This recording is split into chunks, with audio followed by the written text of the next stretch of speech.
Assalamualaikum everyone. Today I'm going to share my recipe for chicken Shami kabab, and here I have 2 kgs 4 large chicken breast cut up into large chunks like so, and I'm going to use a pressure cooker to cook this. So I'm going to add this to the pressure cooker.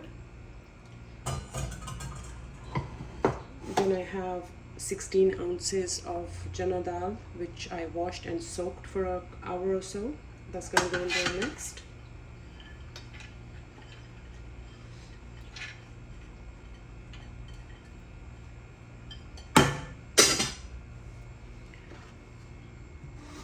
And here I have 2 medium onions, 1 tablespoon of ginger, 1 tablespoon of garlic,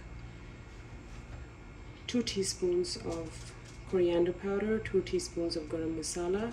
You can use whole spices, but I prefer to use ground garam masala.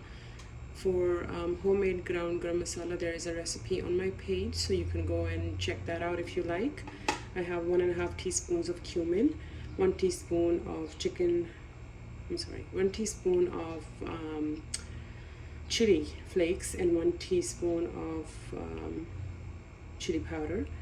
And then I have half a teaspoon of turmeric, and I have 1.5 teaspoon of salt in there. And I'm just going to dump everything in the pot.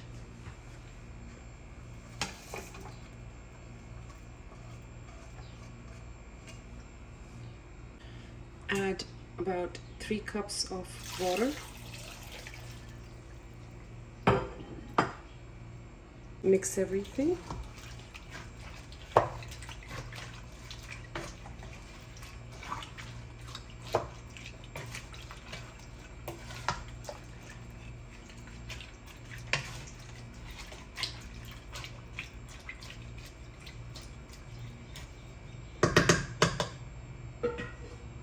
I'm going to cover this and have the flame high and cover it.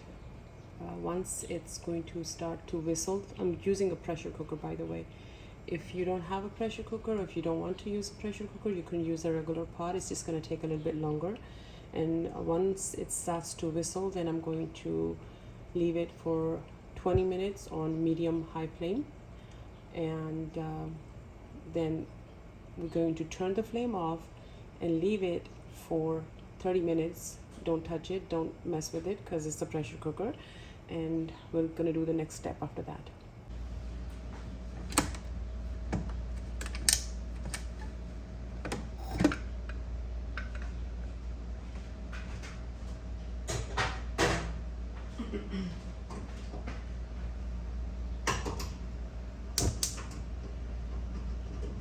There's still a little bit of liquid in here, so we need to completely dry this liquid. And while we drying it, we're going to continue and mash the chicken and the dal, and I'll show you when I'm done. Once the liquid is completely dry, transfer it to a bigger bowl and let it cool completely. So the texture should be something like this. And at this point, I'm going to add some cilantro, some chopped green chilies, and some mint. If you don't want to add these, you can definitely skip, but I like to add some greens. Now I'm going to mix it.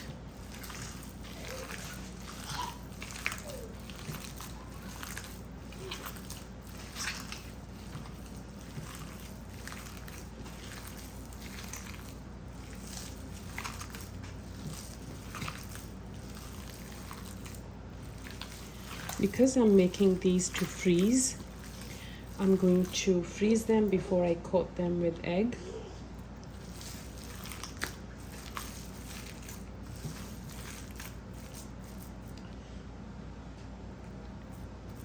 So you can make them as big as or as small as you like, but this is the size that I like to make.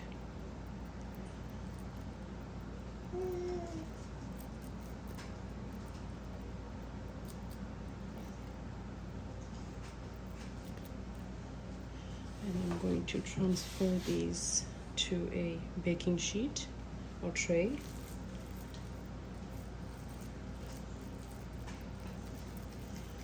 You can use these in sandwiches, or just have them as tea time snack.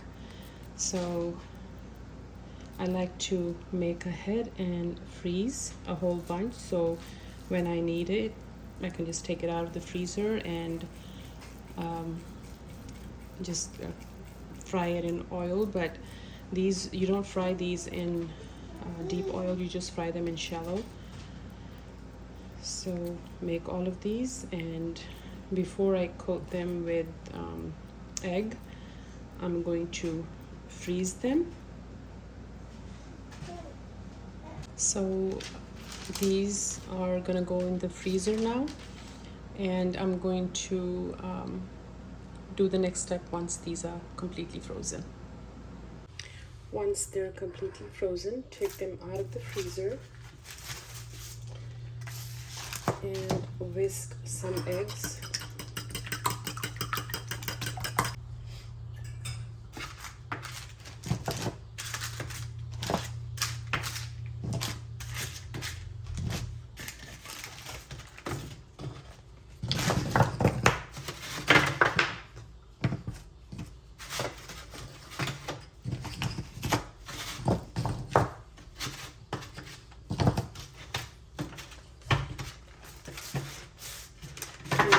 Parchment paper on the bottom, and now we're going to cover with the beaten egg and put them back in the freezer.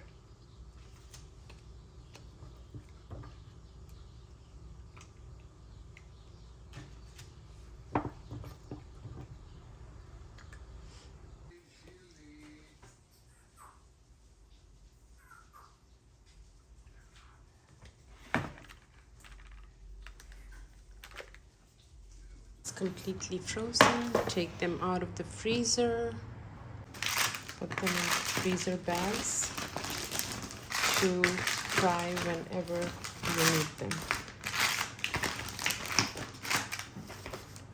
These are ready to go in the freezer. Thank you so much for watching. Please like, share and subscribe, and see you again with another very easy to follow recipe.